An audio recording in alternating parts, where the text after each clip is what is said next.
Tá. Queridos amigos, amorosos amigos da espiritualidade, trabalhadores do Evangelho de Jesus, mentor da Casa do João Batista, mentor da nossa aula da tarde, que tão carinhosamente está sempre conosco, nos orientando, nos intuindo, nos envolvendo no amor de Jesus, amparando o nosso coração, amparando todas as nossas emoções. É com gratidão que estamos aqui mais uma vez, reunidos em nome de Jesus, para darmos início à nossa aula da tarde, pedindo a permissão de Deus, nosso Pai maior, que possa nos incluir com todo o seu amor, com todo o seu entendimento, fortalecendo os nossos corações, abrindo o nosso discernimento, para que possamos receber todas as orientações que nos forem úteis e próprias para o nosso desenvolvimento moral, para o nosso desenvolvimento espiritual. Cristo, amado Jesus, é através da prece amorosa que fazemos essa conexão, nos elevando até as esferas mais altas, dizendo: Pai nosso que estais no céu, santificado seja o vosso nome, venha a nós o vosso reino, seja feita a vossa vontade, assim na terra como no céu. O pão nosso de cada dia dai-nos hoje. Perdoa, Pai, as nossas dívidas, assim como nós perdoamos aos nossos devedores. Perdoa, Pai, as nossas ofensas, assim como nós perdoamos aos nossos ofensores. E não nos deixes cair em tentação, mas livra-nos de todo o mal. E assim seja. Pedimos a tua bênção para dar por início a nossa aula desta tarde. Assim seja, graças a Deus. E graças a Jesus. Obrigada, Senhor. Tânia, eu vou pedir licença, então. 5 minutinhos, retorno, por favor. À vontade, Silvano. Todos me ouvem bem? Sim. Sim. Hoje sou eu que vou fazer a nossa aula da tarde. Vou compartilhar aqui com vocês a aula.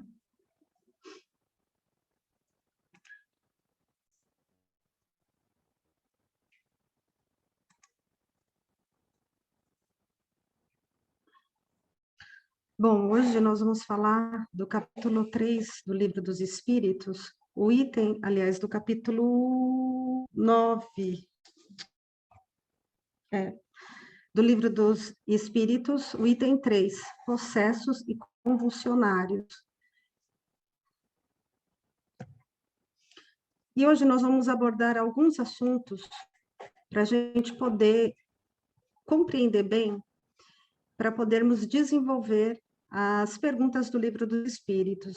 Então, a gente vai saber um pouquinho a respeito do que é possessão, o que é a subjugação, o que é o cuidado e a obsessão, o exorcismo, a fascinação. Vamos falar um pouquinho do homem de bem, que o Livro dos Espíritos traz, e vamos falar também sobre convulsão, que é um tema muito interessante, abordado no livro do André Luiz, Libertação. E possessão. Possuir, posse, domínio, algo que se possui. Entende-se como possuir algo que não lhe pertence. Subjugação. Ato ou efeito de subjugar ou subjugado. Domínio, submissão. É um envolvimento que produz a paralisação da vontade vítima, fazendo agir malgrado seu, quer dizer, fazendo ela agir de maneira que ela não gostaria. Aqui chega um pouco próximo do que seria, tá? Eu tentei buscar uma imagem que fosse fiel, mas eu não achei, então eu consegui algumas imagens que se aproximam bem de como funciona a situação, como é tudo ao nosso olhar é invisível, a gente não vê, então a espiritualidade, ela nos traz algumas imagens para a gente mais ou menos entender como funciona. Então, aqui, no caso, é um casal no bar, e a subjugação, ela acontece muito nesses locais, aonde tem álcool, aonde tem droga, aonde tem substâncias ilícitas, aí, de vários gêneros, e normalmente espíritos que são ligados a esse tipo de substância, a esse tipo de situação, eles estão nesses lugares, e é dessa maneira aqui, como está no desenho, que eles nos abordam, tá? E muitas vezes você não está com vontade de beber, e eles começam a agir de forma que faz com que você sinta vontade de experimentar ou mesmo de consumir alimentos, bebidas, drogas e assim vai afora. A subjugação, ela pode ser moral ou corpórea. No primeiro caso, o subjugado é constrangido a tomar resoluções muitas vezes absurdas e comprometedoras, que por uma espécie de ilusão julga ser sensato. Isso é muito comum. A gente, à medida que a gente for avançando nas aulas, vocês vão começar a perceber o quanto isso está próximo de nós constantemente, pessoas que estão sendo subjugadas sem que a gente note, mas a ideia é que hoje vocês aprendam a observar e a perceber quando uma pessoa está ou não sendo subjugada. Não é difícil de fazer isso, tá, gente? No segundo caso, o espírito atua sobre os órgãos materiais e provoca movimentos involuntários. Um exemplo disso é aquelas pessoas que escrevem, que fazem psicografias, tá? Elas são envolvidas mentalmente, tá? Tudo é através da mente, e aí o espírito faz com que sintam vontade de fazer algum movimento. Então, aqui a gente pode dar o exemplo de quem faz psicografia, de quem escreve. E aí, o obsedado. Bom, na psicologia, a palavra obsedada, ela tem origem no significado... Tânia, preciso fazer um comentário. Que a subjugação é sempre no sentido negativo, violento, pejorativo. Tá? Então, a psicografia... eu creio que não era nesse caso aí, tá? Eu dei só um exemplo corporal, um exemplo que todo mundo conhece, tá? O espírito que está enviando uma determinada mensagem, ele precisa subjugar o médium para poder o médium conseguir escrever. Mas aí existe todo um estudo, toda uma experiência do médium também para poder não ir para o lado negativo. Mas eu entendo o que você está falando. Também realmente se aplica, porque aí vê muito aquelas pessoas, eu estava em casa, eu vi pessoas lá falando, eu estava em casa, escrevi na parede, escrevi em qualquer canto. Aí é uma subjugação. Mas o Chico fazia isso aí, aquela psicografia mecânica, né, que ele está escrevendo, está falando com você outra coisa, e a mão está escrevendo outro assunto completamente diferente. Aí é psicografia mecânica, de mecânica. Isso mesmo, muito obrigada pela observação, é isso mesmo.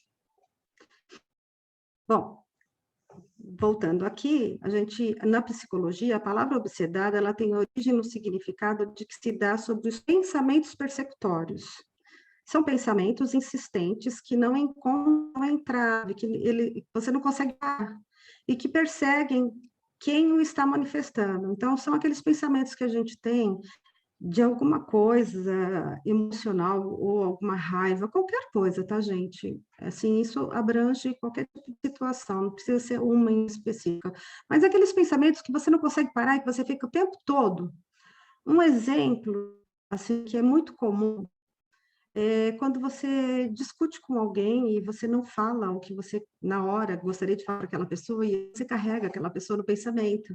E aí aquela pessoa fica ali presa no pensamento, aí você está lavando pensando, você está cozinhando pensando, você está trabalhando pensando, você está tomando banho pensando. Então, isso se chama pensamentos persecutórios, pensamentos que ficam te perseguindo, você não consegue se libertar deles. Tânia, de novo, mas aí só para dar um exemplo, isso aí que você está falando. Tem uma frase que retrata bem isso aí. Diz que o inimigo ocupa muito mais tempo e espaço na nossa cabeça do que um amigo no coração. E é verdade, infelizmente. O inimigo ocupa muito mais tempo, principalmente aquelas situações que você não gosta de alguém, mas você não sabe por quê, né? A gente sabe que nada, não existe nada por acaso. Mas tem sim situações que você não trava a pessoa, alguma coisa ali não funciona legal com aquela pessoa. Você carrega aquilo e aquilo fica. E toda vez que você encontra aquela pessoa, você vai se lembrar disso. Isso vai acionar algum mecanismo de memória e você vai, sabe, aquilo vai voltar. E assim, isso vai insistentemente te perturbando.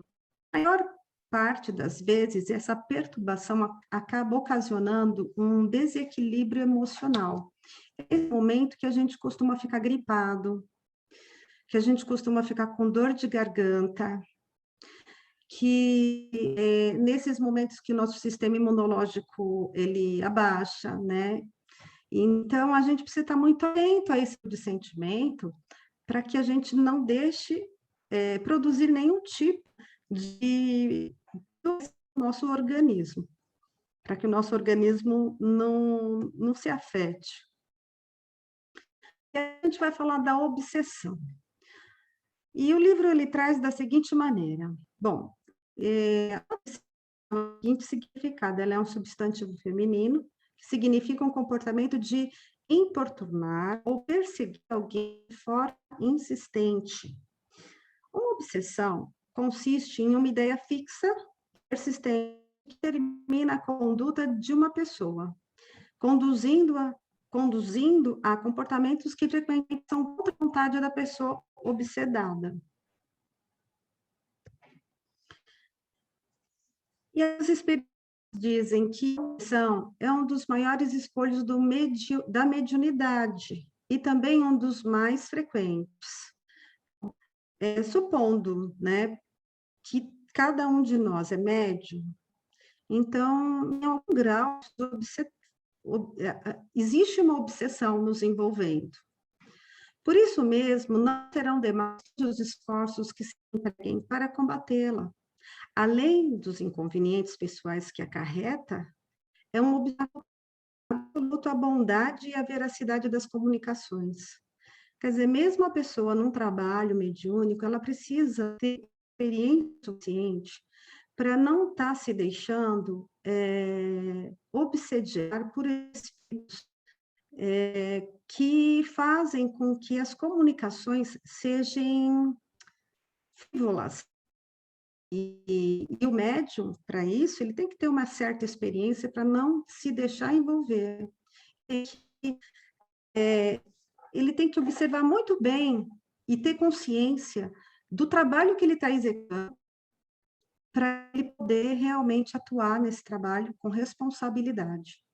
A obsessão de qualquer grau, sendo sempre efeito de um constrangimento, e esse não podendo jamais ser exercido por um bom espírito, segue-se que toda comunicação dada por um médium obsedado é de origem suspeita e nenhuma confiança merece. Se nelas alguma coisa de bom se encontrar, guarde-se isso e rejeite tudo o que for simplesmente duvidoso. A gente precisa ter muito cuidado, mesmo quando nós estamos atuando num trabalho mediúnico.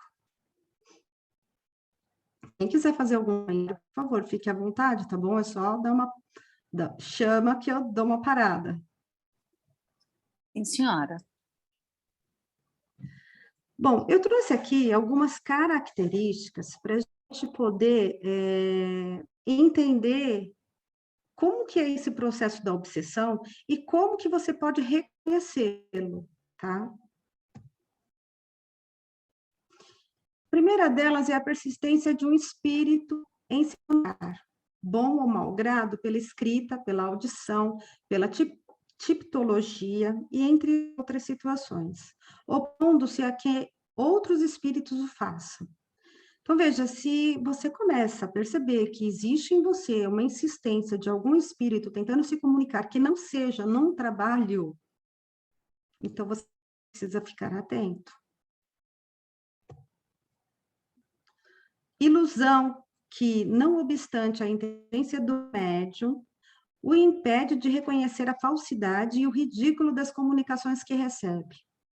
Por que o médium precisa ser experiente? Porque ele precisa saber, entender e classificar o tipo de comunicação que ele tem. Porque um espírito bom, a gente já sabe, ele não vai trazer uma comunicação que não seja útil e que não seja relevante. Isso é uma coisa certa, é algo que a gente realmente necessita conhecer. E para isso, o médium tem que ser experiente. Não dá para você, sem experiência, sem conhecimento, fazer um trabalho mediúnico. Não é saudável nem para você e nem para quem está se manifestando. Crença na infalibilidade e na identidade absoluta dos espíritos que se comunicam e que, sob nomes respeitáveis e venerados, de coisas falsas ou absurdas. Esse item é muito interessante porque no livro dos médiuns eles deixam claro que um espírito elevado, ou um espírito que está trazendo uma comunicação que é útil e relevante, ele não vai vir com determinado nome, ele não vai se apresentar, porque saber quem ele é ou não, não tem o menor, não tem objetivo nenhum, não tem relevância. Então, a relevância é a comunicação que ele está passando, e não quem ele é ou deixa de ser.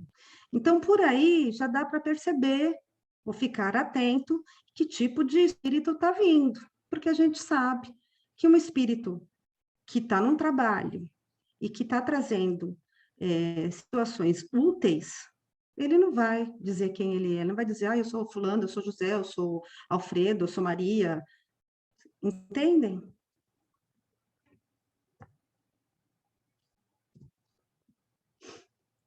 Confiança do médium nos elogios que lhe dispensa, espíritos que por ele se comunicam. Aí a gente precisa tomar cuidado se somos vaidosos. Se eu for uma pessoa muito vaidosa e eu gosto de receber elogios e eu preciso desses elogios, eu preciso tomar cuidado. Então, é importante você identificar também a pessoa vaidosa, porque normalmente a pessoa vaidosa ela vai se deixar envolver. Disposição para se afastar das pessoas que podem emitir opiniões aproveitáveis. A pessoa idosa, envolvida, obsedada, ela, se você for falar qualquer coisa para ela, fazer qualquer pontuação a respeito do comportamento dela, ela não vai aceitar. Aí o que ela vai fazer? Ela vai se afastar de você, porque ela não vai acreditar em você, porque a vaidade está falando mais alto e ela possivelmente está sendo obsedada e ela não te ouvir. Tomar a mal a crítica das comunicações que recebe, foi o que eu disse anteriormente. Necessidade incessante e inoportuna de escrever. Aquela pessoa que quer escrever, está em casa e está escrevendo, está na casa da vizinha e está escrevendo, viu?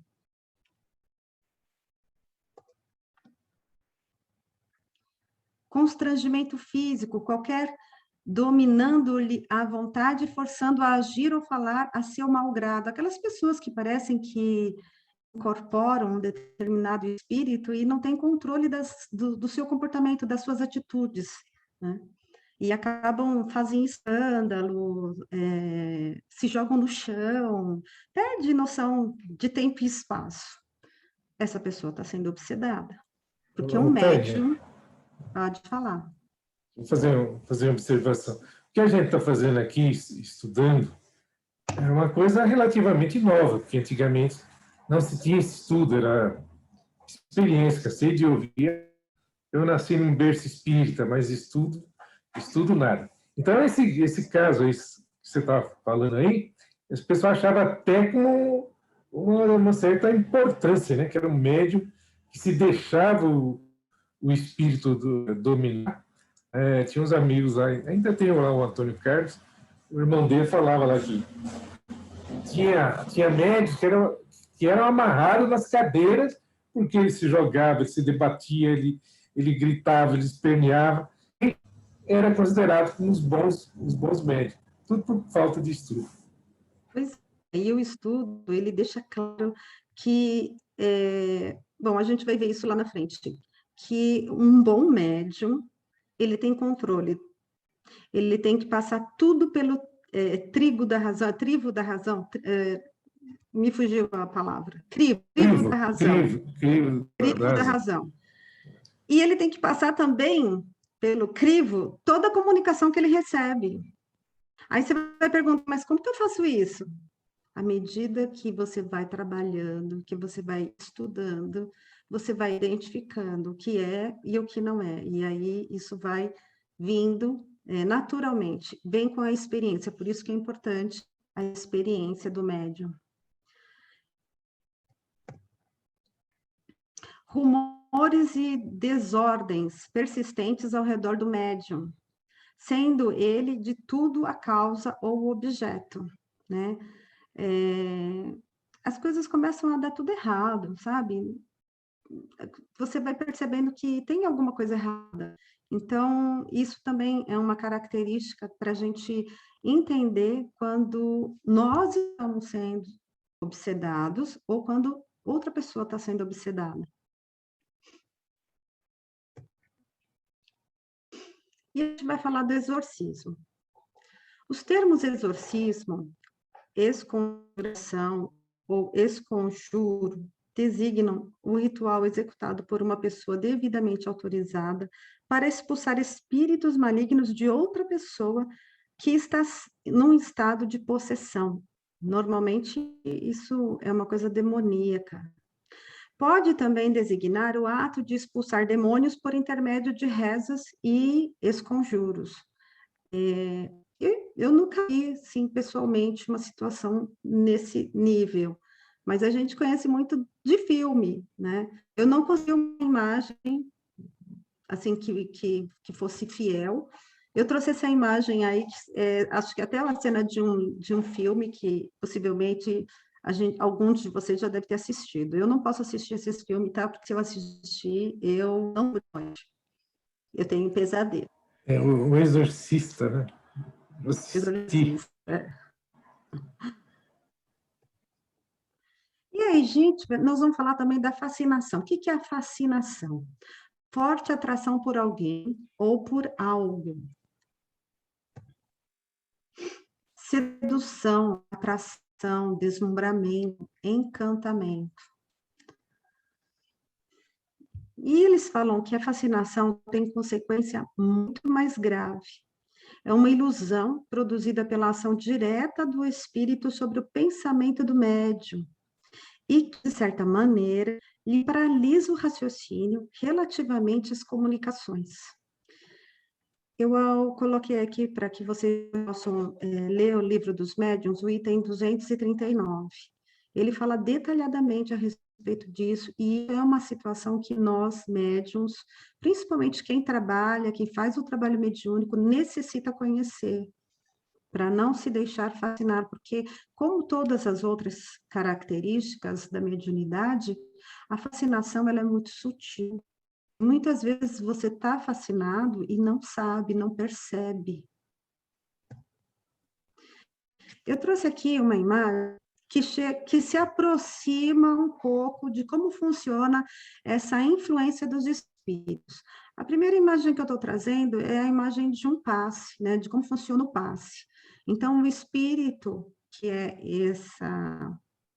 cadê? Aqui, esse vultozinho aqui, né, esse desenho mais clarinho, seria o espírito benfeitor, no caso do passe, a médium que vai dar o passe e a pessoa que vai receber. Então, veja que aqui nessa sombra, na frente desse desenho, tem aqui como se fosse uma luz que vai direto na mente dela. É assim que funciona, tá? Vai tudo através da nossa mente. No caso, a epífise. Nós temos um livro do André Luiz que fala a respeito detalhadamente. Eu não me lembro agora qual deles é. Aliás, eu lembro sim, peraí. É esse aqui, ó. Um mundo maior. Cadê? Aqui. Dá para vocês verem? Sim. O mentor aqui, ele fala isso em todos os livros, mas esse livro aqui, ele explica detalhadamente como que funciona, como que os neurônios funcionam, como que ele recebe essa energia, por onde passa. É muito bacana esse livro. E o André, como em toda a literatura dele, ele é muito detalhista, ele conta assim em detalhes. Então, aqui é um trabalho de passe, tá? Então, é assim que funciona para vocês entenderem. Quando a gente está lá na salinha dando passe, o espírito fica próximo de nós e ele vem, né, mente, e a gente emana, né? Porque aí junta a energia fluídica espiritual e junto com a minha, ou a nossa, de encarnado, para a gente poder atuar, então, em quem está necessitando reorganizar as suas células. Aqui eu trouxe outras imagens para que vocês possam perceber que, ó, tudo é na mente, tá? Aqui embaixo tem uma cena num bar.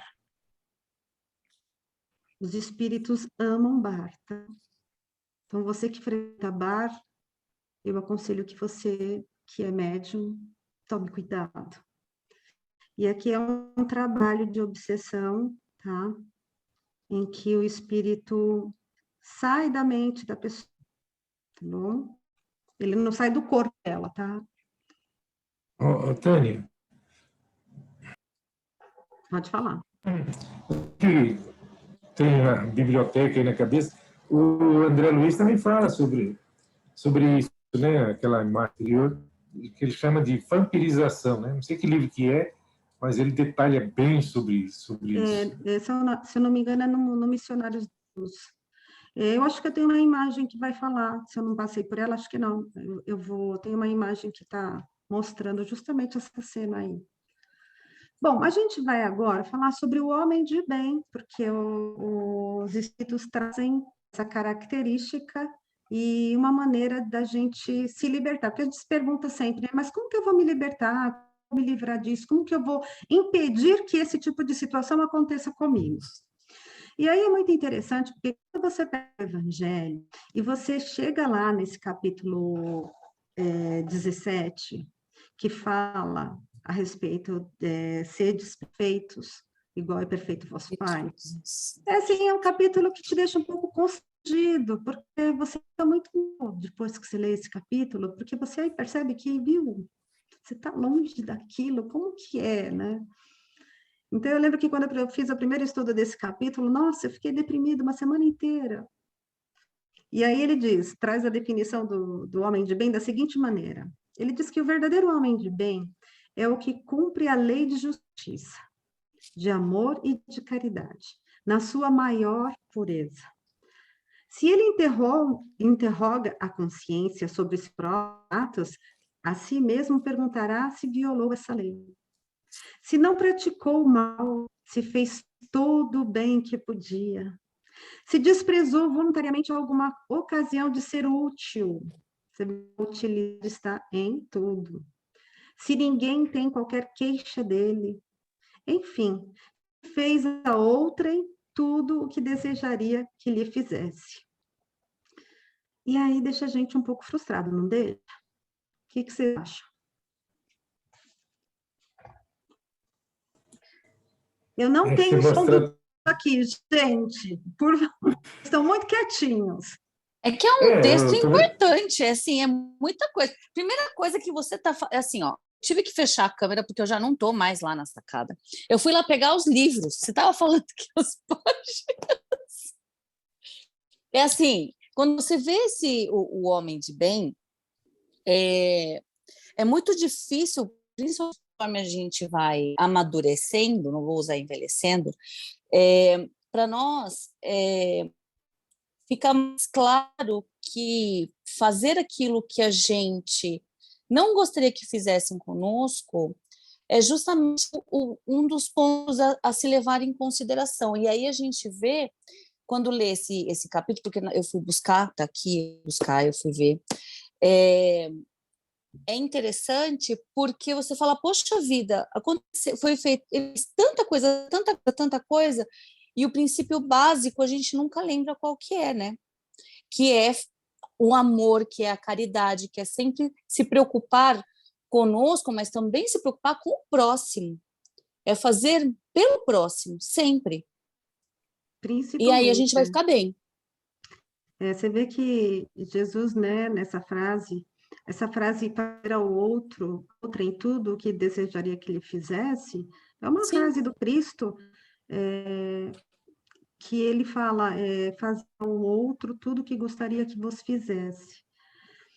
E se a gente levasse isso como regra de conduta, se a humanidade levasse isso como regra de conduta, olha quantas situações nós teríamos impedido, né? Teríamos. sim. Então, hoje, o que a gente pode realmente continuar insistente, nós devemos ser insistentes, porque eu vejo as pessoas dizerem assim, mas hoje não adianta mais, mas a humanidade está perdida. Esse dia eu escutei uma moça falando assim, que ela não vai ser mãe, porque imagina que ela vai colocar um filho no mundo de hoje. Então, Nossa. assim, pesquisar a história, nós vivenciamos um momento muito melhor do que foi atrás. Nós Sim, estamos no melhor momento do mundo.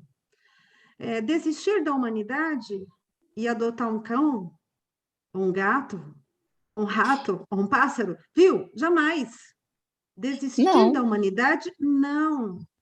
Porque se Jesus não desistiu de nós, se Jesus diz que não há uma única ovelha do Pai será perdida, será desperdiçada. Então, pensando de forma grandiosa, se Jesus e Deus não desistem de nós, por que nós, seres humanos, vamos desistir do nosso irmão?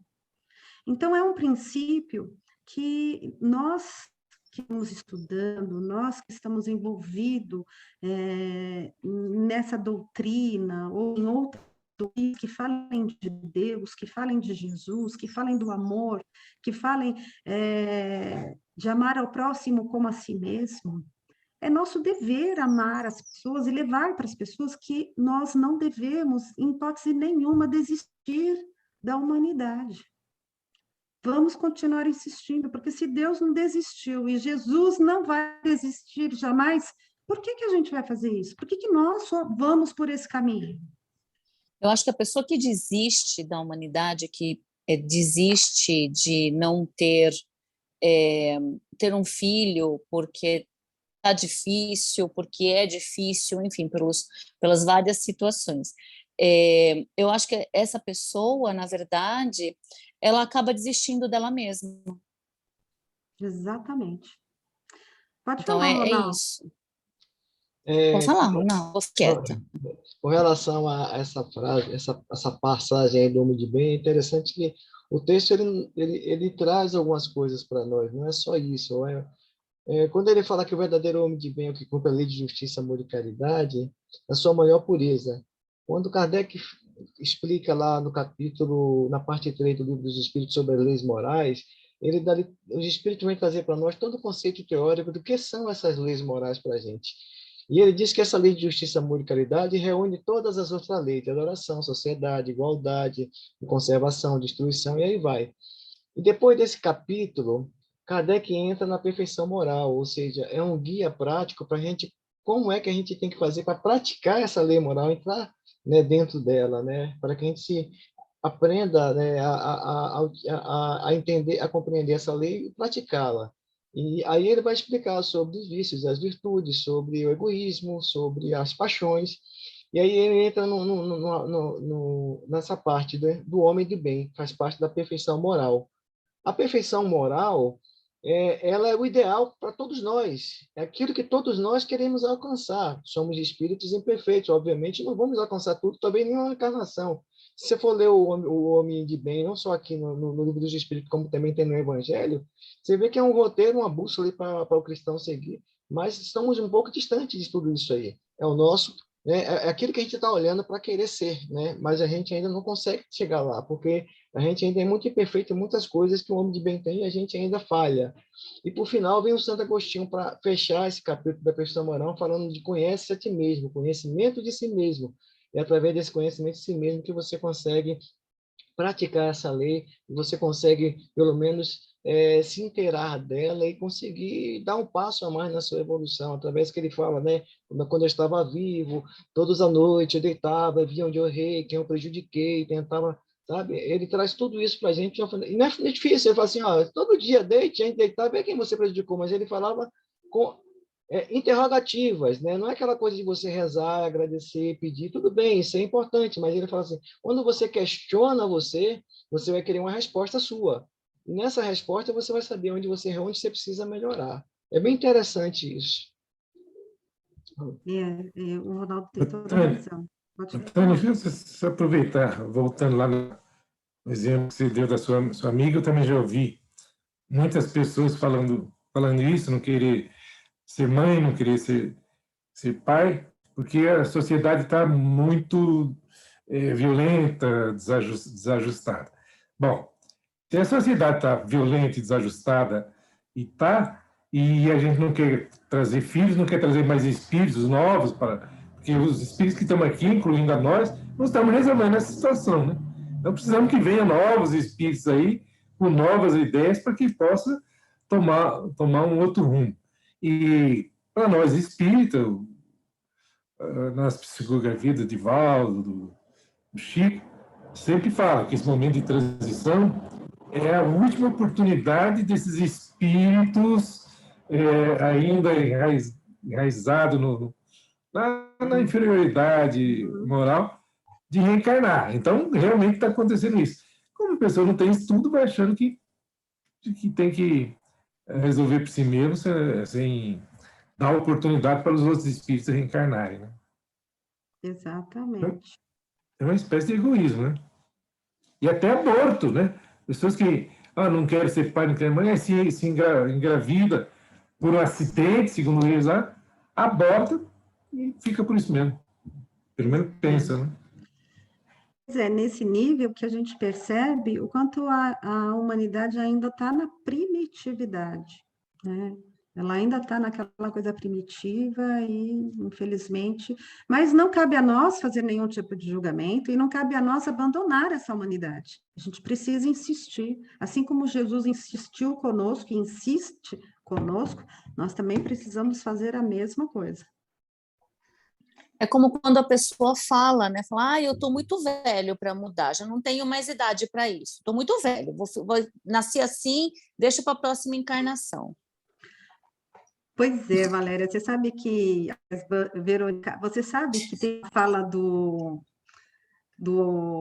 ai meu Deus, do Haroldo Dutra, é uma palestra que ele faz e que ele fala. Você está percebendo que o disso. Ronaldo tá rindo de você, né?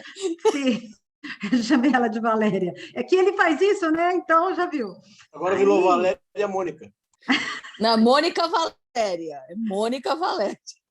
Aí ele fala, né?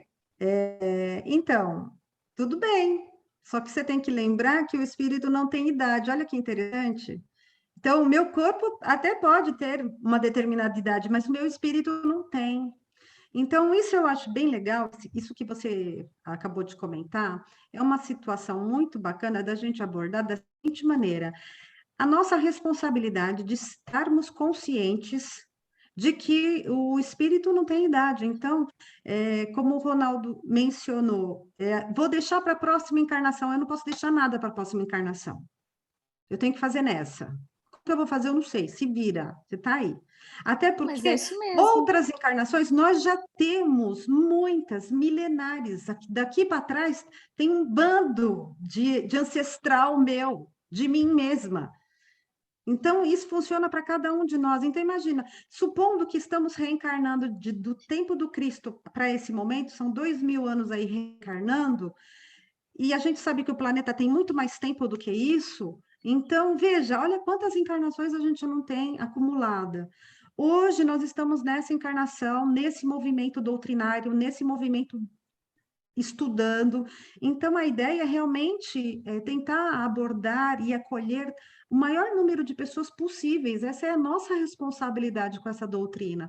E com o conhecimento e com o amor que nós costumamos dizer que sentimos pelo Cristo, né? Eu amo Cristo. Esses dias até brinquei, né, que na história lá há 2000 anos atrás, a Lívia, por amor a Jesus, se entregou aos leões. E aí eu estava pensando em Jesus Cristo e estava lá, ai, Jesus, eu te amo, eu te amo. De repente me veio a história dela na cabeça, viu? Já passou, não amo. Eu não sei se eu me entregaria aos leões hoje. Será que eu entraria, eu me entregaria aos leões em amor ao Cristo? Será que eu Mas, faria isso? mas Então, qual seria a intenção? Por que entrega-se os leões? Tem Foi alguma outra época. finalidade? Foi outra época. Hã? Aproveitando o gancho que a Valéria... Valéria, você deve ter sido suas encarnações anteriores.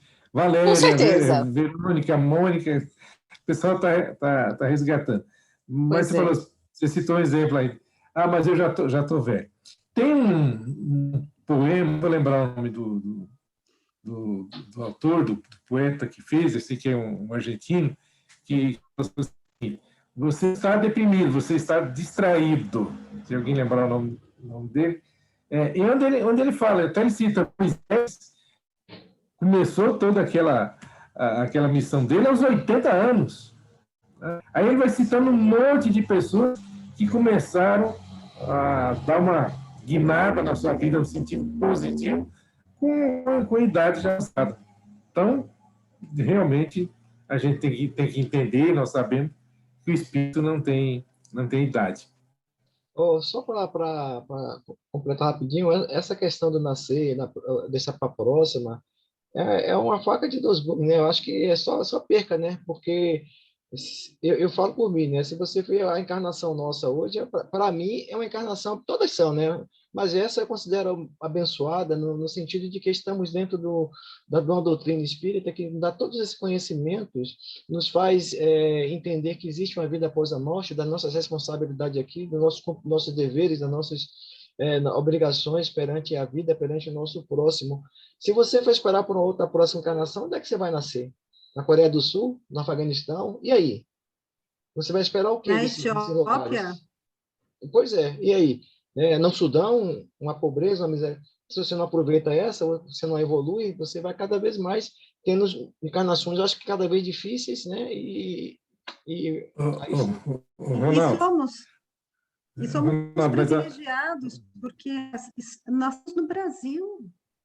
exatamente. Mas olha o que o Jorge Elahart fala, né? Você coloca ele lá. Se nós estamos nessa evolução aí e criticamos, e com razão, o pessoal lá da Afeganistão, na próxima encarnação vamos reencarnar lá para ajudar aquele pessoal a sair dessa, né? Mas pelo menos a gente Então, chega com conhecimento de causa, não é com ignorância. É diferente. Mas olha que isso vai ser uma involução nossa. É uma missão. Porque possivelmente a gente já conseguiu sair de lá. Não, aí não seria evolução. Seria missão. Mas a gente encarna para resgatar lá, entendeu? É uma missão de resgate. Então, exatamente, é isso aí. Não chegar lá como um espírito que não fez nada na outra e está lá que nem os outros lá na ignorância, sabe? Virando homem-bomba, porque senão matando, aí não. Eu juro que eu tô tentando trazer minha irmã, mas tá difícil. Minha irmã fala, eu tô velha, eu não vou mudar. Eu falo, pelo amor de Deus, evolui, você quer voltar de novo com a mesma história? Não tem problema. Eu falo, a filha tá grande, a fila tá muito grande. Tudo tem seu tempo. Né? Não vai ser a mesma história, não. Pode falar para ela, vai ser outra. Eu falo para ela, vai ser outra família. Eu não vou estar, não. Talvez eu vou estar evoluída. Pior. Eu vou estar evoluída, eu falo para ela. Não, você vem para resgatá-la. Né? Porque só complementando aquela situação lá do Afeganistão, se não fosse assim, Jesus não reencarnaria. Por que ele reencarnou aqui, né? Veio com uma missão. E se ninguém reencarnar com outras ideias diferentes lá no meio daquele povo, eles vão continuar daquele jeito, da mesma forma, fazendo sempre igual, mesma coisa, esperando resultados diferentes. Pois é, e aí ele continua falando do homem de bem, Gente, se eu estiver falando muito rápido, por favor, me avisa, tá? Que eu estou do outro lado, eu não tenho ideia, eu não tenho noção, tá bom? Aí qualquer coisa Eu acho que tá bom. vocês falam, me avisem aí para eu poder moderar. Então, deposita fé em Deus, na sua bondade, na sua justiça, na sua sabedoria. Sabe que sem a sua permissão nada acontece se lhe submete à vontade em todas as coisas, né? E a gente tem a prece do Pai Nosso, que é seja feita a vossa vontade. Então, qual é o comportamento e a posição do homem de bem? Acreditar em Deus, ter fé. Se você está aflito, se você está desesperançado, se você está, sabe, no fundo do poço, é porque Deus não está com você. Então, você precisa refletir a respeito do Deus que você acredita.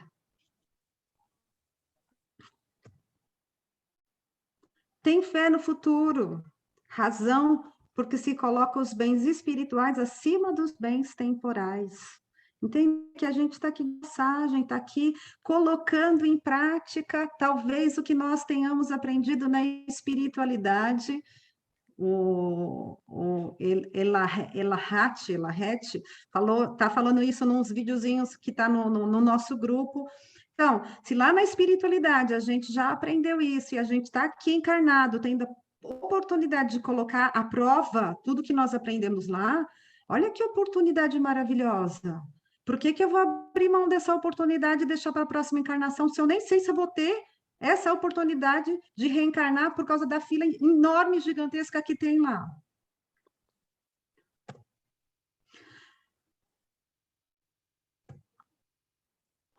Sabe que todas as vicissitudes da vida, todas as dores, todas as decepções são provas ou expiações, e as aceita sem murmurar. Então, é para você refletir aí, se você está sentindo uma dorzinha e está se queixando, olha para ela. Possuído do sentimento de caridade e de amor ao próximo, faz o bem pelo bem, sem esperar paga alguma. Então, aonde você estiver, não importa. Se estiver falando com alguém ao telefone, faça o bem. Leva essa frase com você. Faça o bem aonde você estiver. Na fila do supermercado, na escola, no trabalho, conversar com alguém, em qualquer lugar, faça o bem. E a gente vai falar sobre convulsão. Convulsão, eu vou passar de forma muito rápida, porque é um tema polêmico e ele daria 2 aulas, tá? Então, eu vou tentar aqui abordar da maneira mais prática possível, mas eu trago algumas sugestões de leitura para vocês pesquisarem e irem um pouco mais profundo nesse assunto.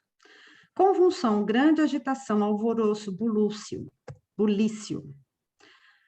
Convulsão é a contratura involuntária da musculatura, que provoca movimentos desordenados. Geralmente é acompanhada pela perda da consciência. As convulsões acontecem quando há a excitação da camada externa do cérebro. Aqui, no livro Libertação, do André Luiz, aqui. No capítulo 7, quadros dolorosos, ele traz um quadro de uma pessoa que ele está vindo para cá para fazer um estudo, e ele fala da epilepsia.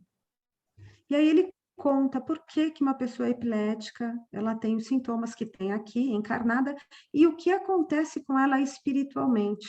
Então, eu deixo aí essa sugestão para que vocês deem uma pesquisada, possam se aprofundar melhor, e leiam. Quem já leu, releia, por favor.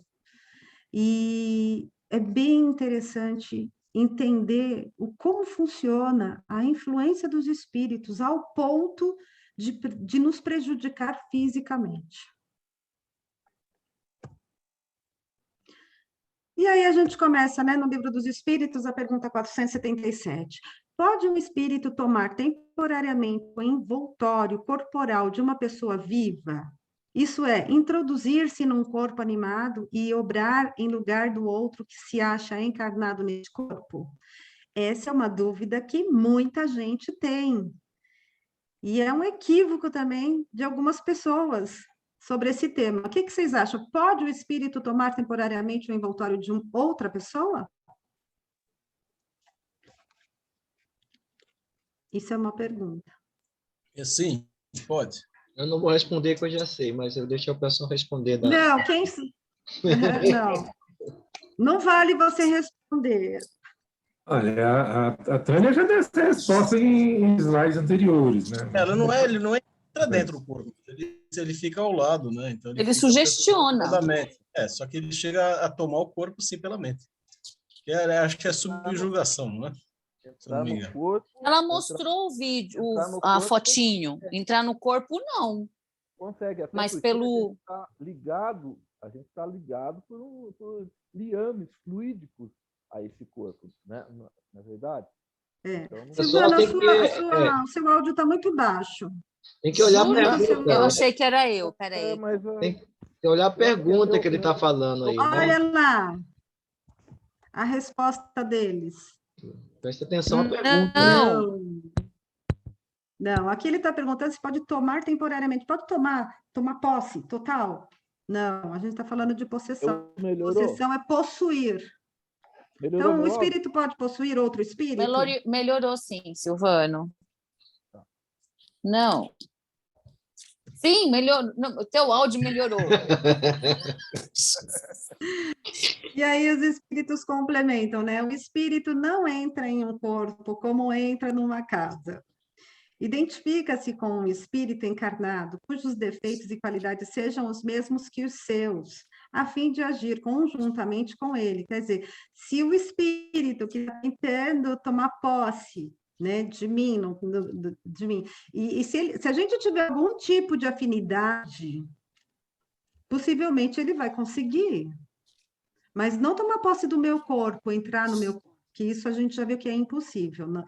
Mas mentalmente, sim. Mas para que isso possa acontecer, a gente precisa ter algum tipo de afinidade, porque se a gente não tiver afinidade nenhuma, isso não é possível de acontecer. E aí você pergunta assim, alguém quer falar? Pode falar. Silvano.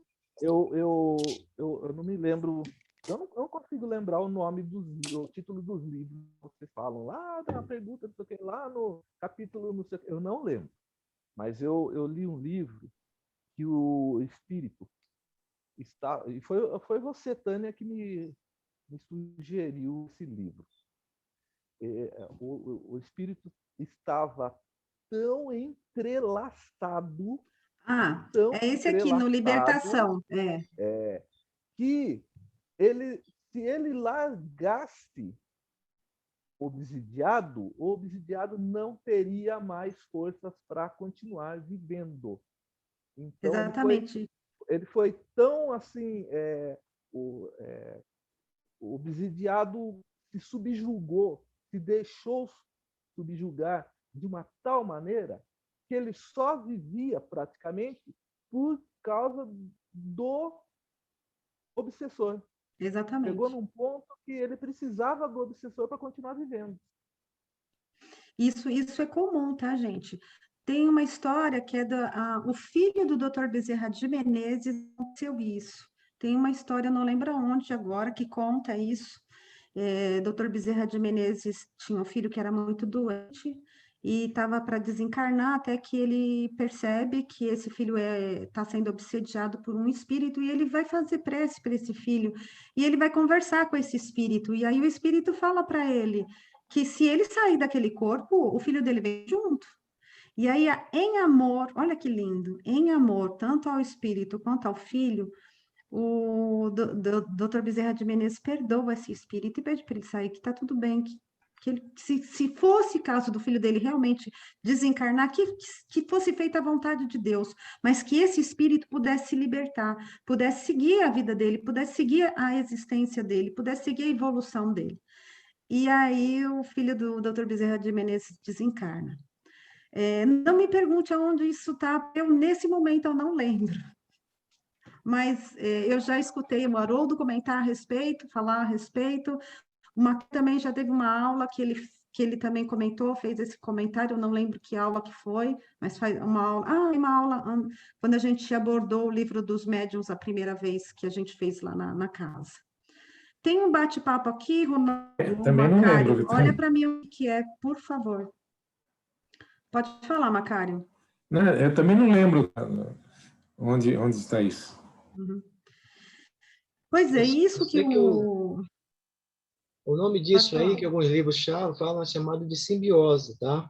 Em que o espírito desencarnado, ele se atrela ao espírito encarnado de uma forma tão, vamos dizer assim, potente, né? Que o encarnado acaba dependendo praticamente dessa ligação para sobreviver. No momento que é cortada essa ligação, ele desencarna, porque é como se os dois fossem um só, né? No momento que liga, ele acaba morrendo. Isso já havia em outros casos falando sobre esse tipo de coisa. Uhum. Alguém fez algum comentário no bate-papo? Eu não consigo olhar aqui. Fui eu, Tânia, que coloquei o nome do poeta, Facundo Cabral. E aí o Macário respondeu. Tá. Então, mas aí, não sei se a Tânia vai continuar nesse slide, mas aí tem uma frase aí, mas é encarnado sempre quem atua. Isso é bom. Aqui, nesse caso, não sendo simbiose, é exatamente isso, né? O que o Ronaldo colocou é bem isso mesmo, mas a gente vai estudar isso, tá, gente? A gente vai chegar lá nesse tema. Mas a simbiose chega porque a pessoa permitiu, né? Nesse caso. Muitas vezes, Macário, desculpa, rapidinho, não é como a pessoa permite, não. Porque eu já li um livro, né, não sei se foi do próprio André Luiz, não sei qual foi o livro, que ele fala que o encarnado ele tinha problemas mentais e os pais que cuidavam dele. E esse espírito que estava atormentando esse filho dele com problemas mentais era um que foi... ele foi vítima dele, né? E ele veio para se vingar. Então, ele aproveitou a doença mental e se ligou a ele, né? Então, ele não tinha como querer, porque a deficiência mental, né? E não tinha como saber. Entendeu? Tem esses casos também. Tudo é caso, cada caso é um caso, né? A gente não pode tomar... cada caso é um caso. É que a gente não pode estar observando só nesse momento atual. Isso aí, a pessoa permitiu, talvez não seja nessa encarnação. Em encarnações anteriores, ele permitiu, ele deu essa brecha. Então, essa história que o Ronaldo se referiu também está aqui no Libertação, tá? É um estudo também que estão fazendo, e ele pega um menino que tem problemas mentais, e aí ele conta toda a história. Gente, é fantástico. Ele conta detalhadamente a história, e é bem isso. Mas, como o Macário havia dito, e aqui no texto também está falando a respeito, né? O encarnado é sempre quem atua conforme queira, quer dizer, precisa da minha permissão. Que permissão é essa? É a afinidade. Se tiver afinidade, eu tenho afinidade, então vai ser fácil para o espírito conduzir da maneira que ele sugestiona. E agora, se eu não houver a minha permissão, se eu estiver estudando, se eu estiver percebendo, e isso também, o espírito não tem esse acesso. Quer dizer, de qualquer maneira, o espírito, para te acessar, ele precisa de alguma coisa que se identifique com ele.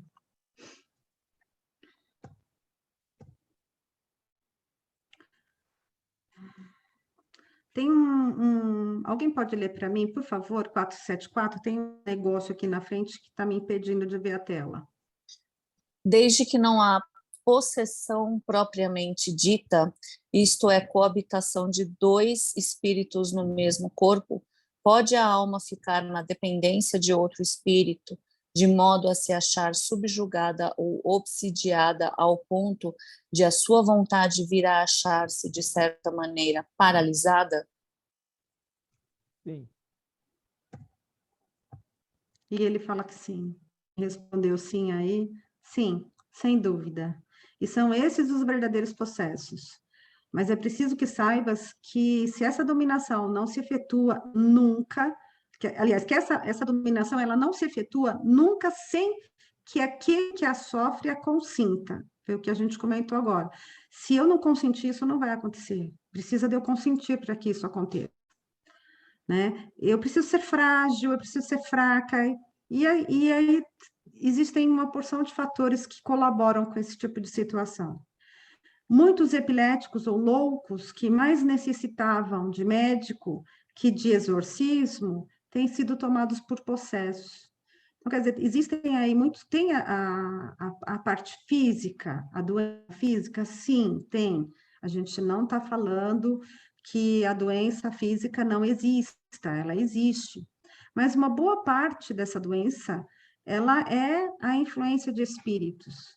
Então, a gente vê hoje a Casa André Luiz, que faz lá o trabalho e socorre muitas pessoas consideradas loucas, que têm epilepsia, esquizofrenia, e assim vai, que em muitos casos, tá? Não é uma doença biológica, é uma doença espiritual. Então, a gente precisa estar atento em perceber quando é ou não uma doença espiritual.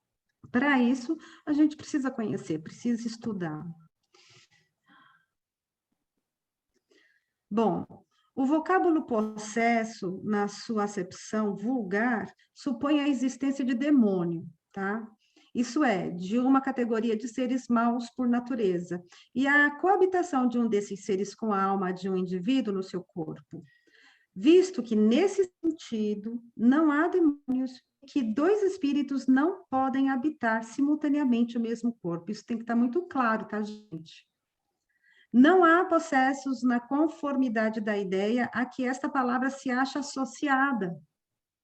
O termo possesso só se deve admitir como exprimindo a dependência absoluta em que uma alma pode achar-se com relação a espíritos imperfeitos que a subjuguem.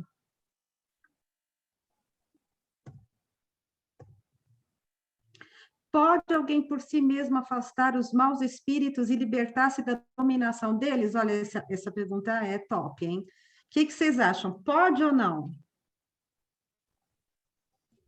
Pode, dependendo Eu do estado acredito moral que da posso. pessoa, desde que ela queira, e mude o seu comportamento. Exatamente. Elevar Sim, padrão vibratório. sempre é possível a quem quer que seja subtrair-se a um julgo, desde que com vontade firme o queira. Você vê que são muito diretos. Tudo depende de você. Como disse o Silvano, depende da forma como você está vibrando. Mudar o padrão vibratório. Então, uma característica muito comum. Eu acordei super bem. De repente, do nada, comecei a ficar triste, me senti angustiada. Sabe, comecei a ter pensamentos do passado, a lembrar, né, desencavar vários defuntos que já estavam assim. E aí eu estou lá desencavando. Isso já é um sintoma que você pode perceber que não é seu. E de que maneira? Elevando os pensamentos, parando de pensar. Sabe, busca alguma coisa para pensar, busca uma leitura que te eleva, busca uma música que te eleva, uma música que te eleva. Não, putz, putz, putz, putz, por favor, tá? Como é que é a Algo, música, Tânia? Não entendi. aquele putz, putz, putz, sabe, que o povo adora. Pois é, Eletrônico. uma canção que não seja sofrência, pelo amor de Deus, com todo respeito, né? Mas algo que realmente eleve, te coloque para cima, sabe? Que você respira e fala, opa, pera, isso não é meu, né? Ou às vezes você está vivenciando a situação. Você está vivenciando a situação porque uma coisa. Quem quer falar? Eu quero fazer uma assim, eu acho também que tem um limite. Eu imagino que tem um limite em que a pessoa consegue subtrair-se ao jugo, né? Por vontade, sozinha. Porque a gente vê, por exemplo, de pessoas que caem tanto, mas tanto, que que ela perde a capacidade de discernimento e parece que elas precisam de uma ajuda de outras pessoas, né, para Então, mas voltarem a... no momento, as pessoas que são vítimas, que caem no vitimismo. A pessoa que é vítima, que cai no vitimismo, ela precisa estar sempre mal, para que as outras possam sentir pena dela. Ela necessita que as outras pessoas sintam pena dela. Aí é uma necessidade da pessoa. E aí a pessoa precisa se tratar. Entendeu? E uma boa terapia ajuda muito. Além disso, a gente tem que pensar o seguinte, existe o vitimismo, aquela pessoa que está sempre, ai, coitadinho, ó vida, ó céu.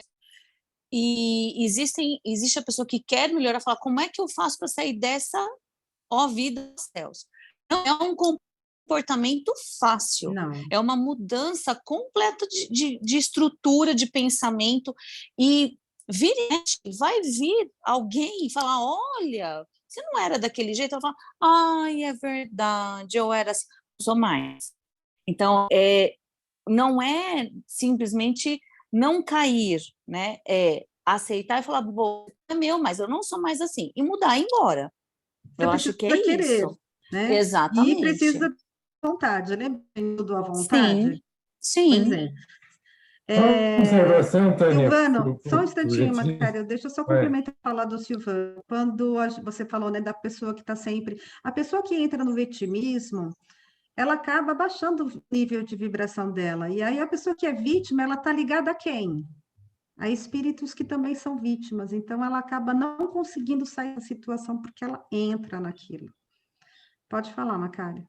É que realmente falar de obsessão tem que ser uma aula ou ter um curso à parte, que é muita coisa aqui. Intensivo de um sábado de manhã, talvez. Não é fácil, não. Aqui vai ter que ser superficial mesmo, né? Porque é muita coisa. Então, existe a divisão da obsessão em três níveis, né? A obsessão simples, primeiro é aquela intuiçãozinha, aquela sugestãozinha, tal, que a vítima obsidiada pode sair sozinha, né? Depois já vem os graus mais elevados, mais complexos e difíceis sair, que é Um pela deles ordem. é a fascinação e a subjugação, que eu coloquei aqui. Exatamente, a subjugação e depois, por último, a fascinação. A fascinação é mais difícil de você sair. Aí, no caso, subjugação e fascinação, sempre há necessidade de ajuda de outros. Eu pincelei, assim, o que estava um pouco mais condizente com o nosso texto. Que, na verdade, poderia, seria o capítulo 23 do livro dos médiuns, né? Sim. Uhum. Que engloba a pergunta que você comentou, que é a 239. Exatamente. Essa pela 237. Isso. E aí tem a 476. Lê para mim, Verônica. Diz assim, mas não pode acontecer que a fascinação exercida pelo mau espírito seja de tal ordem que o subjugado não a perceba? Sendo assim, poderá uma terceira pessoa fazer que cesse a sujeição da outra? E, nesse caso, qual deve ser a condição dessa terceira pessoa? Pois é, o que vocês acham que deve ser? São 3 perguntas numa pergunta só. E aí responde o homem de bem, Uhum. né? Sendo ele um homem de bem, a sua vontade poderá ter eficácia, com certeza. Solicitando o concurso dos bons espíritos, porque quanto mais se é homem de bem, tanto maior pode ser sobre os espíritos imperfeitos algum tipo de prioridade, algum tipo de autoridade. E assim você consegue afastá-lo, né? Há pessoas a quem há uma dependência que lhes lisonjeia os gostos e os desejos. Qualquer, porém, que seja o caso, aquele que não tiver puro coração, nenhuma influência exercerá. Os espíritos bons não lhe atendem ao chamado e os maus não o temem. Olha que aí entra o interessante. orgulho, né? Vou tentar falar rapidamente, trazer que um mentor me fez lembrar agora. No trabalho mediúnico, quando você é o orientador, e que você está lá orientando os espíritos, houve uma sessão uma vez que o espírito falou para o orientador: quem você é? Eu te conheço, eu sei que você é uma porcaria de pessoa. Não queira botar o bom, porque aqui você não é nada. Falou para o orientador. O orientador, na posse do entendimento e muito experiente, falou para esse espírito: meu irmão, você tem toda a razão, eu não sou nada, mas pelo menos eu estou tentando. Acabou. O espírito, na hora, parou e foi embora. Então, entender que nós não somos mesmo, a gente está aprendendo. Eu não vou ter o coração totalmente puro, mesmo num trabalho mediúnico, isso é impossível, como o Ronaldo havia comentado anteriormente. Mas eu estou tentando. Eu estou tentando o meu melhor, eu estou tentando estudar, eu estou tentando. E mesmo num trabalho mediúnico, eu tenho que estar pronta para esse tipo de abordagem, porque os espíritos, eles vão vir com os 2 pés no teu peito. E eles vão vir para te derrubar. E se você for frágil, se você for vaidoso, e se você for melindroso, acabou o trabalho para você naquele momento. Então, estou contando isso para vocês, porque para vocês perceberem o quanto é importante o estudo para o trabalho mediúnico, por exemplo, tá? Mas isso serve para tudo, até mesmo para a minha vida, para as coisas que eu estou me ligando, para os pensamentos que eu estou mantendo na minha mente, para as coisas que eu estou realizando, para as pessoas com quem eu estou me relacionando, isso serve para tudo. Alguém gostaria de comentar?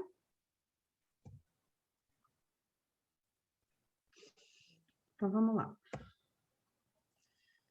As fórmulas de exorcismo têm alguma eficácia sobre os maus espíritos? Fórmulas, né? A gente está o tempo todo. Não. Esses últimos riem e se obstinam quando vem alguém tomar isso a sério. Os espíritos tiram o maior sarro da gente. Mas tem uma que funciona muito bem, tá, gente? Lê para mim, Verônica.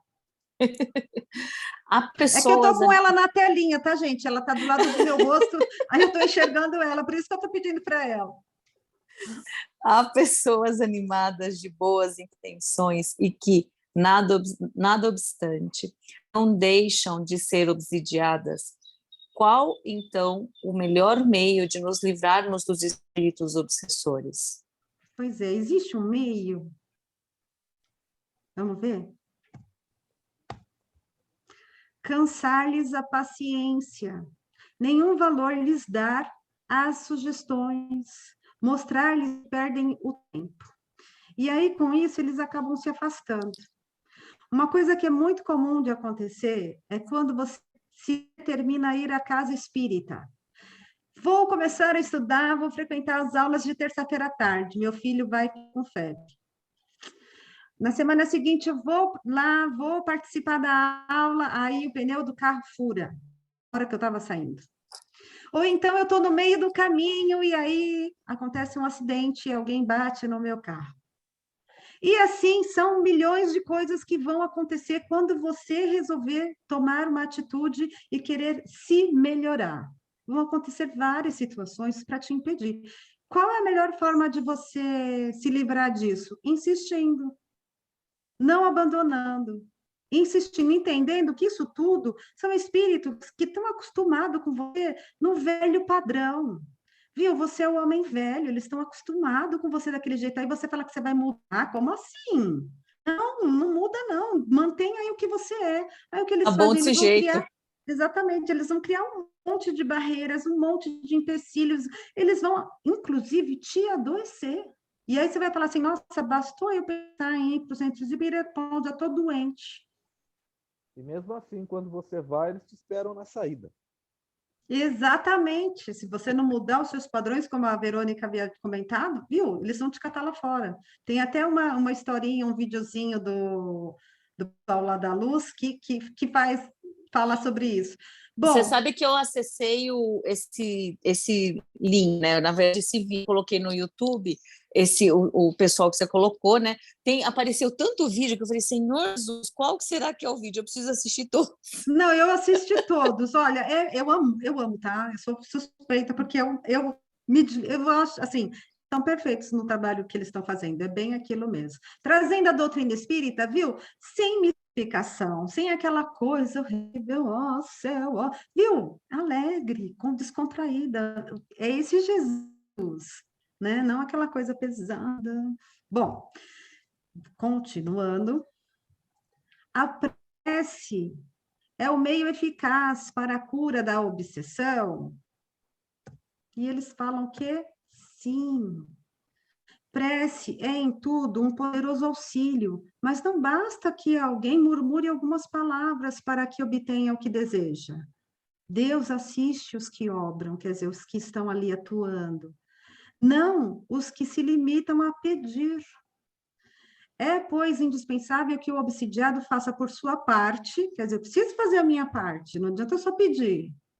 E se torne necessário para destruir em si mesmo, viu, tá tudo em mim, a causa da atração dos maus espíritos. Se tem um mau espírito, ó, isso que assim, a gente precisa até ter um pouco de cuidado na hora de falar isso, mas eu vou ser diretona com vocês, tá? Se você está com o mau espírito do lado, amor, é porque você não está legal. Então, se você quer bons espíritos do seu lado, seja bom. Se você quer espíritos estudiosos do seu lado, seja estudioso. Se você quer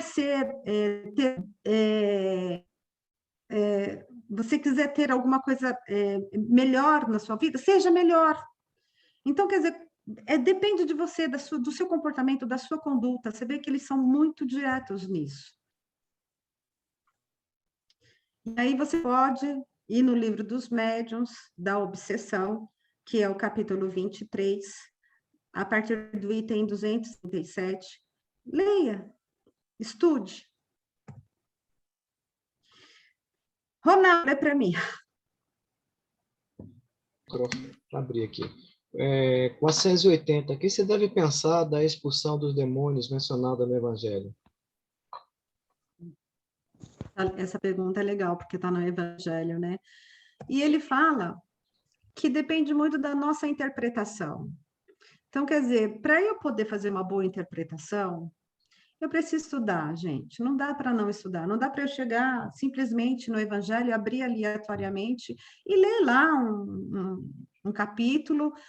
Eu preciso estar no caminho do estudo para poder entender o que o Evangelho está falando, para poder entender qual é o propósito dele, para poder compreender ao que está me remetendo, que tipo de reflexão ele quer que eu faça. Então, quer dizer, a interpretação, ela está envolvida em todo o processo, tá? E tem os vocabulários antigos também que são utilizados, eu preciso entender o que são esses vocabulários. É uma porção de situações que o Evangelho, ele nos coloca no movimento de aprendizado, tá bom?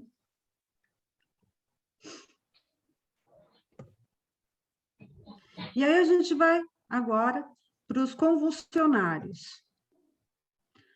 Desempenham os espíritos algum papel nos fenômenos que se dão com os indivíduos chamados convulsionários? Convulsionários é aqueles que entram em convulsão.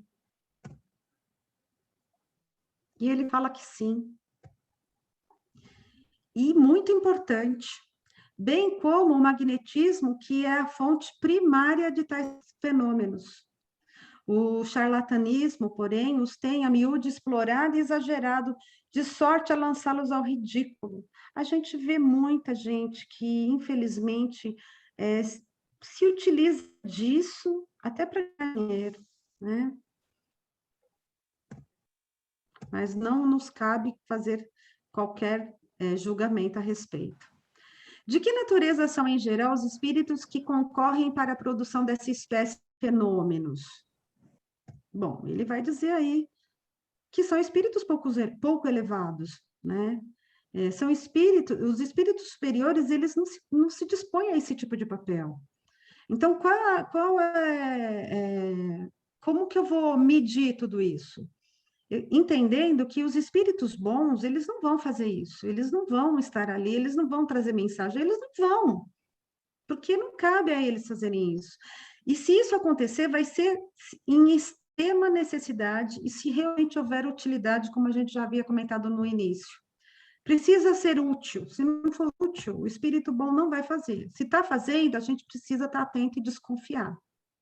Como é que sucede entender-se subitamente a toda uma população o estado anormal dos convulsionários e dos que sofrem das chamadas crises? Eu não consigo ler aqui, gente. Efeito de simpatia. As disposições morais se comunicam muito facilmente em certos casos. Não sois tão alheio aos efeitos magnéticos que não compreendais isto, assim como uma parte que alguns espíritos naturalmente tomam no fato por simpatia com os que os provocam. Pois é, exatamente. Precisa haver simpatia. Entre as singulares faculdades que se notam nos convulsionários, facilmente se reconhece algumas de que o sonambulismo e o magnetismo, a gente fez essa aula, oferecem numerosos exemplos, e além das insensibilidades físicas, a leitura do pensamento, a transmissão das dores por simpatia. Não há, pois, duvidar de que aqueles em quem tais crises se manifestam estejam numa espécie de sonambulismo desperto, provocando pela influência que exercem uns sobre os outros. Eles são, ao mesmo tempo, magnetizadores e magnetizados inconscientemente. Porque à medida que a gente vai estudando, a gente vai percebendo que a coisa é muito séria. Aqui eu trouxe uma imagem que chega muito próximo, é o que o Macario tinha comentado. É uma cena do livro, e ali atrás tem o André Luiz e o autor. E aí o André se assusta ao ver essa cena aqui, né? O espírito, assim, totalmente em cima da criatura, né? E ele pergunta o que está acontecendo. E aí o mentor dele, que é marquei o nome dele aqui, o Gúbio, ele explica como que funciona. Então, quer dizer, a pessoa é frágil, ela é melindrosa, ela tem uma tendência ao álcool, e aí o espírito, ele subjuga ela totalmente, e aí passa a absorver todos os comandos dela. Mas, para isso, eles precisam ter afinidades. E é mais ou menos de acordo com o que está nesse desenho, o que acontece.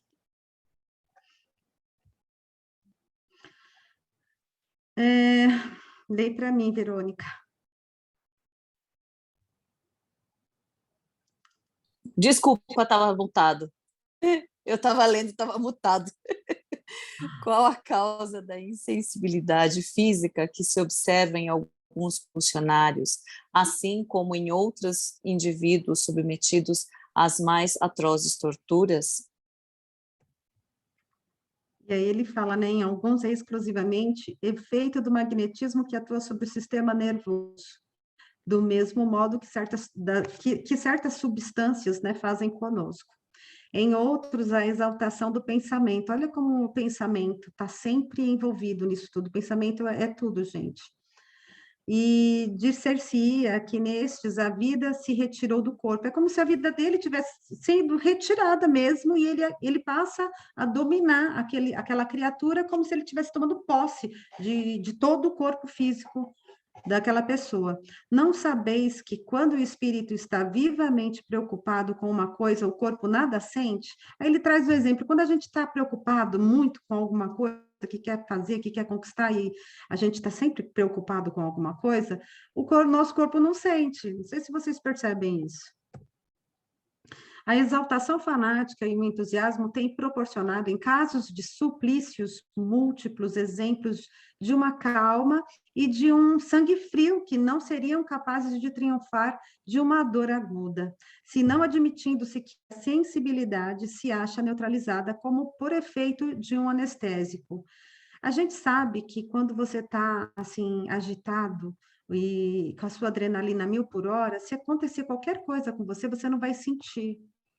A gente vê isso, né? Ele está dando aqui os exemplos do combatentes, dos soldados, quando levam tiro, eles estão ali naquele calor daquela situação, eles nem percebem que levaram um tiro.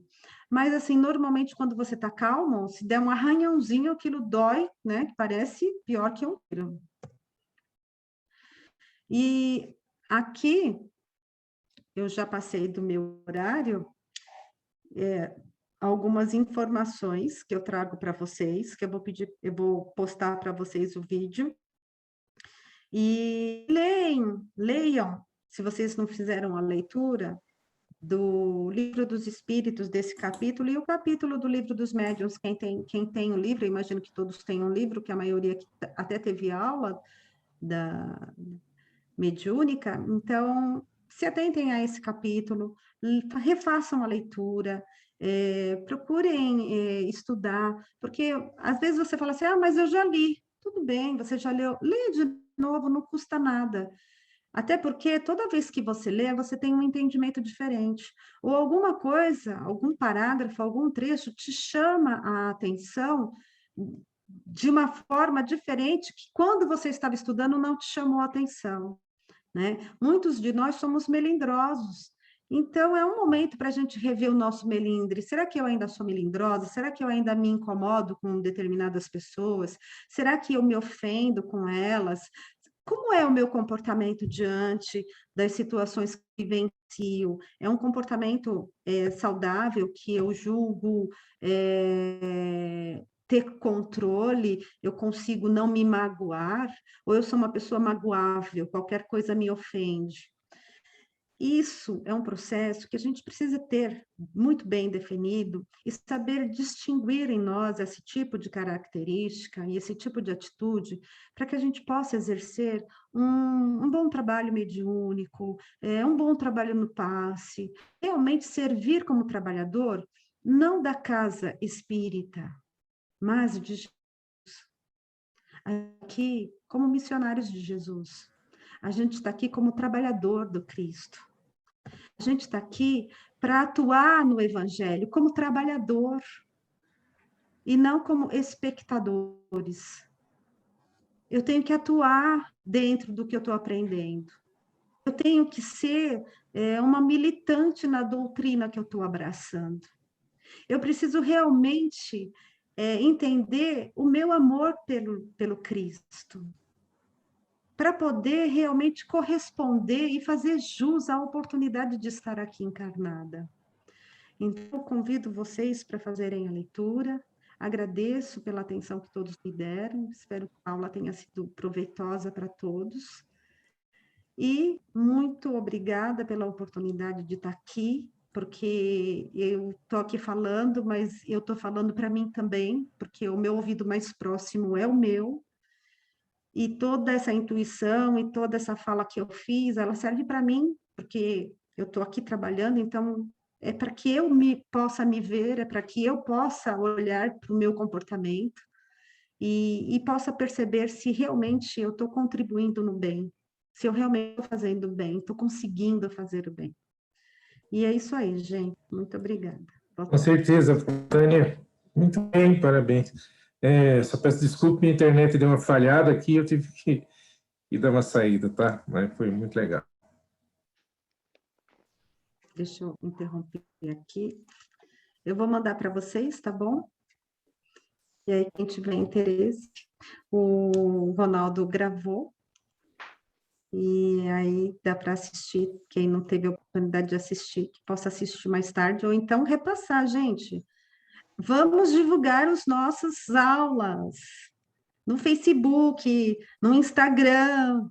Vamos utilizar essas ferramentas para divulgar a doutrina espírita.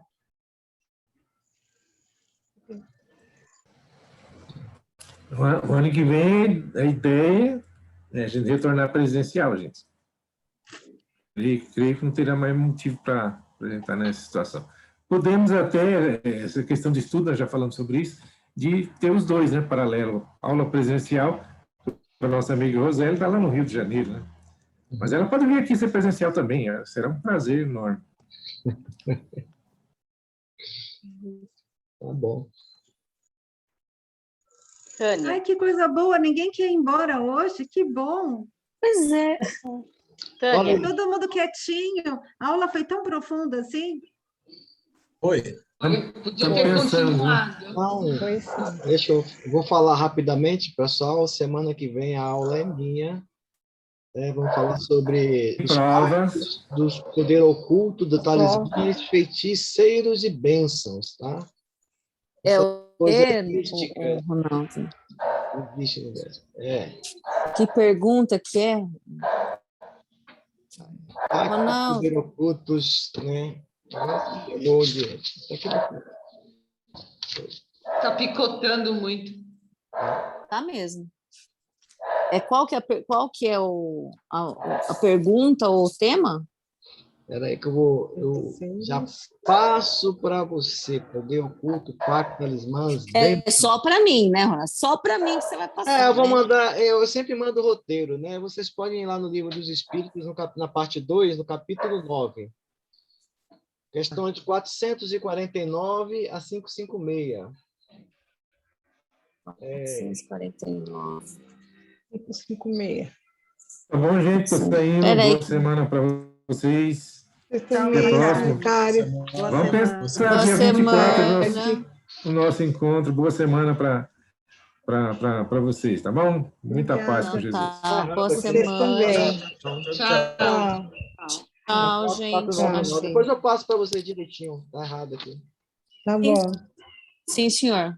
Então tá, tchau, Tá. gente. Até semana Tchau. que vem. Tchau, Boa Verônica, semana. obrigada. Tchau. Obrigada Pela pela ajuda. aula. Tchau. Obrigada. Tchau. Tchau, meninas. Tchau. Tchau, Ronaldo. Obrigada. Tchau. Oi.